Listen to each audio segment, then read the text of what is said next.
बेटे के बदले में हमने तुम्हारी जान बख्शी की है और आइंदा पलट कर मेरे बेटे की जिंदगी में कभी माता ना होना। आपकी जान कैसे ले सकती हूँ? मैं तो आपसे कितनी मोहब्बत करती। जानिसन ड्रामे के नेक्स्ट एपिसोड में आप देखेंगे कि नौशेवा को होश आ जाता है और वो होश में आते ही सबसे पहले दुआ का नाम लेता है। वो जाफर से पूछता है कि दुआ कहाँ है। इस पर जाफर खामोश रहता है तो कश्मारा नौशेवा को बताती है कि वो जेल में है क्योंकि इसने आपको जहर दिया था। इस पर नौशेवा कहता है कि किसने कहा कि दुआ ने मुझे जहर दिया है। इस पर अम्मा सैयद बाबा से नौशेवा से कहते हैं कि अगर दुआ ने जहर नहीं दिया तो फिर किसने दिया है। नौशेवा कहता है कि जिसने भी जहर दिया है उसका जल्द ही पता चल जाएगा। नौशेवा जाफर को हुक्म देता है कि जाओ जाकर दुआ को लेकर आओ।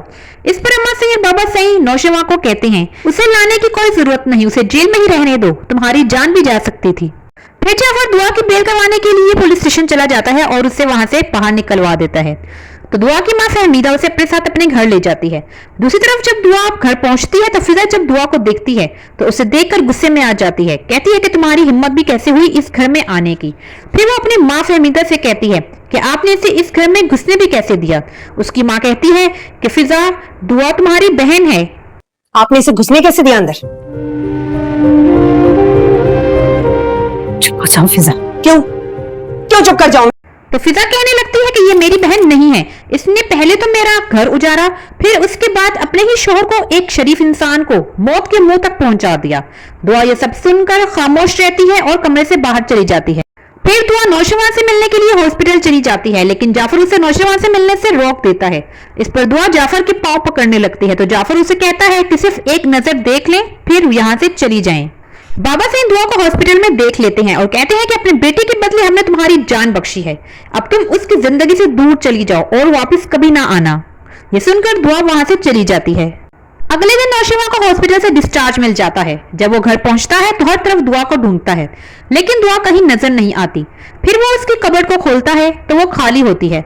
फिर वो कश्माला को बुलाता है, उससे पूछता है कि दुआ का सामान कहाँ है। तो कश्माला उससे बताती है कि वो अपना सारा सामान लेकर यहाँ से चली गई है। वो इंतजार थोड़ी करेगी कि कब आपकी मौत हो और फिर वो अपनी इज्जत पूरी करे, अपनी सरफराज से शादी कर ले। अब आपके मरने का इंतजार करेंगी कि कब आपके मरने की खबर आए और वो अपनी इज्जत पूरी करके सरफराज से शादी करे। नौशेवा के दिल में दुआ के लिए गलतफहमियां बढ़ती चली जाती हैं तो कश्माला मौके का फायदा उठाते हुए नौशेवा को कहती है कि आज वो उसके साथ ही कमरे में रुक जाती है क्योंकि वो अभी भी पूरी तरह से ठीक नहीं हुआ। लेकिन नौशेवा उसे मना कर देता है और कहता है कि अगर मुझे कुछ चाहिए होगा तो बहुत से नौकर मौजूद हैं, मैं उनसे कह दूंगा। फिर दुआ नौशेवा को फोन करती है और कहती है कि मैंने आपको जहर नहीं दिया। अब क्या नौशेवा दुआ की बात सुनकर उसे घर वापस ले आएगा या फिर कश्माला की चाल को कामयाब होने देगा और दुआ को तलाक दे देगा? ये सब कुछ जानने के लिए मजीद इस तरह की अपडेट्स के लिए हमारे चैनल को सब्सक्राइब कर दें। Thanks for watching. आपकी जान कैसे ले सकती हूँ? मैं तो आपसे कितनी मोहब्बत करती। सच तो ये है दुआ, गजनबी भी तुम्हारा मकरू चेहरा पहचान गए।